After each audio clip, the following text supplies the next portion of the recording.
May pitik ng pangulo 'yan, mga bossing. Eto po, pakinggan natin itong balita na ito. Na si FPRR Ayan. May pitik po na hindi po pagganti. Pitik po na tipong, sundin natin yung batas. Yan ang sinasabi ng batas, eh. O sige, go! Dalhin niyo na yan. Makukulit din yan dito sa Pilipinas, 'no? Panay pagpapabagsak sa gobyerno ang ginagawa, panay paninira sa gobyerno ang ginagawa, panay kasinungalingan ang ginagawa. Sige, bitbitin niyo na yan. May ganyan yan. Yun ho ang pinapaniwala ko, mga kababayan. At sigurado naman ho ako, mga bossing, kahit po malaman, no, o kahit aminin ng Pangulo na oo, yun ang sinasabi ng batas, eh. Kaya, nag-go signal ako. Kahit po malaman, aminin ng Pangulo at malaman ng mga Pilipino na meron siyang pitik dyan sa pagkakaaresto kay dating Pangulong Duterte, tingin ko mas matutuwa pa ho ang mga kapwa natin Pilipino. Mas matutuwa pa po ang mga kababayan natin. Bakit ho, mga bossing? O, yan nga yung sinasabi natin, panay paninira na lang, panay kasinungalingan na lang, panay panggugulo na lang po sa ating bayan. O, at the same time, para naman po mabigyan, no, ng kasagutan yung mga pamilya ng nabiktima. 'Di ba? Ang tagal na po nilang ang tagal na po nila, mga kababayan, mga boss chief amo sir, na humihingi, naghahanap ng hustisya. Kaya lang po hindi nila makuha, no, sa kadahilanan po na siyempre, yun ang pangulo. Si Duterte ang pangulo. Tingin mo po ba hahayaan niyang mapasok sa oblo ang kanyang sarili? Hindi nga. Kaya nga ho nakita natin, mga bossing, 'di ba? Kaya nga ho nakita natin, mga kababayan, yung ano tawag dito? Yung ano ba sinasabi ko? Hindi, nasaan na ako? Nawala ako, kasi yung nakita ko yung comment ni Sir Jorge Edralin, nandun na ako sa pagbasa, Basahin muna natin to hanggang sa maalala ko yung sinasabi ko. Remember yung nag-leak na kuno kay Katunying na sinabi daw ni PBBM na he doesn't want to interfere with the impeachment. However, Duterte will never buy that. PBBM doesn't know anything at all. Ayun, nabalik tayo. Yung ating mga kababayan na ang kanilang kaanak ay nabiktima nung EJK. Matagal na po silang humihingi ng hustisya. Kaso nga lang, sino ba naman, no, ang presidente na papayag na makulong siya? O kaya po ang ginawa ay bumakla sa ICC. O, 'di ba? Yung mga ganong pamamaraan po at ganong hakbang ho, mga kababayan, isa lang po sa pagpapatunay at pagpapakita na ayaw kong makulong. Ngayon, sabi ni Buggy Arellano, Mark, may basbas talaga yan ni PBBM dahil sumusunod lamang siya sa tamang proseso. Correct. Yun po ang nakikita ko dyan. Kaya, Inday Sara, agree ako sa iyo. may bagong banat si VP Sara laban sa administrasyon. Mayroon daw conspiracy sa pagitan ni PBBM at ng ICC. Pero hindi naman conspiracy. No? Tama lang, kumbaga tamang pagsunod lang sa tamang proseso. Para dakpin ang kanyang ama na si FPRRD. Narito ang agenda report ni Joan Manalo. Dahil ito, mga kababayan, paanong mali yung term na conspiracy yung sinasabi ni Inday? Kasi simula pa lang ho, mga boss chief amo sir, 2017 pa lang po may kaso na, ikinaso na po nila Trillanes at si Gary Alejano kasama nga ho, mga bossing, yung mga pamilya nung nabiktima, nagkaso na po sila sa ICC.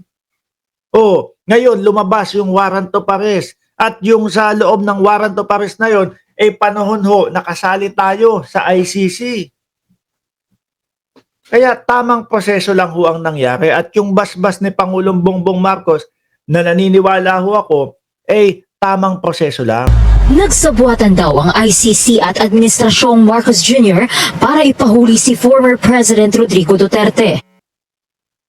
Nagsabuatan para ipahuli.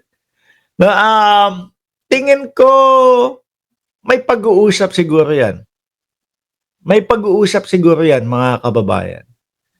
Tapos inilatag ng ICC Ito yung proseso dyan, mga Pangulo ng Pilipinas. Ito yung proseso dyan. Ito yung karapatan. Ito yung ganito, ganyan. Ito, dapat lang na maaresto kasi nung panahon ng nasasakop nitong warrant of arrest na to, panahon nakasali pa kayo sa ICC. O, sige, intindihin nyo maigi, tapos bigyan nyo kami ng go signal. Tingin ko may ganyan talaga no?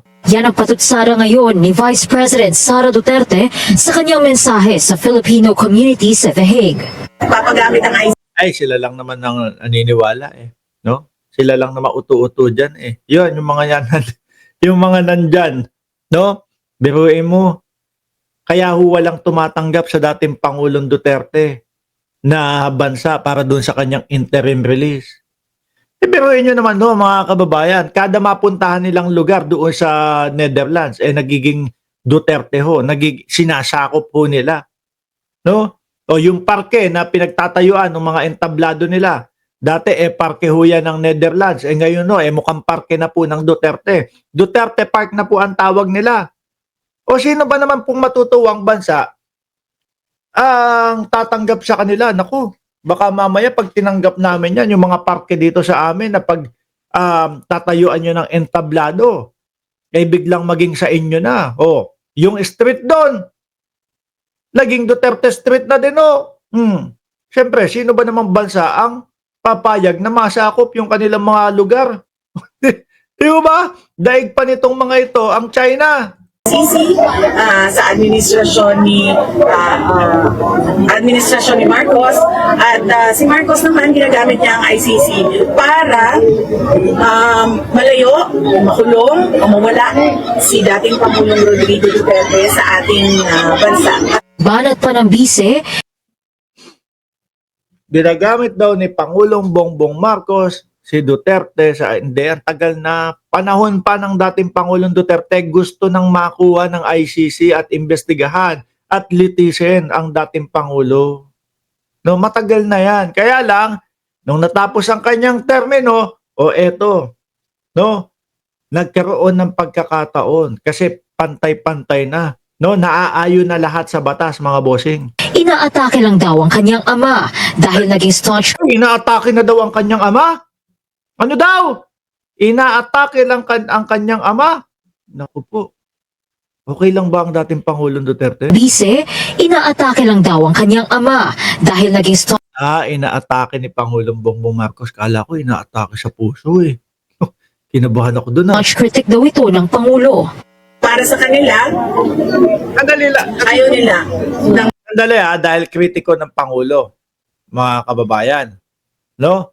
Ako, may kumbaga, may dalawang klaseng kritiko no? Isang kritiko na puros yung talagang nakikitang mali nila, yung sinasabi nila. Pangalawang kritiko, ito po yung tipo ng mga Duterte o ng mga DDS. Yung tipo bang gagawa sila ng mga kung ano-anong kwento, istorya, gagawa sila ng mga kasinungalingan para i-criticize ang Pangulo. Yun po sila, mga bossing. Yung tipo bang imbento, lahat po ng walang katotohanan, gagawin nila. Lahat po ng miski hindi naman kasali.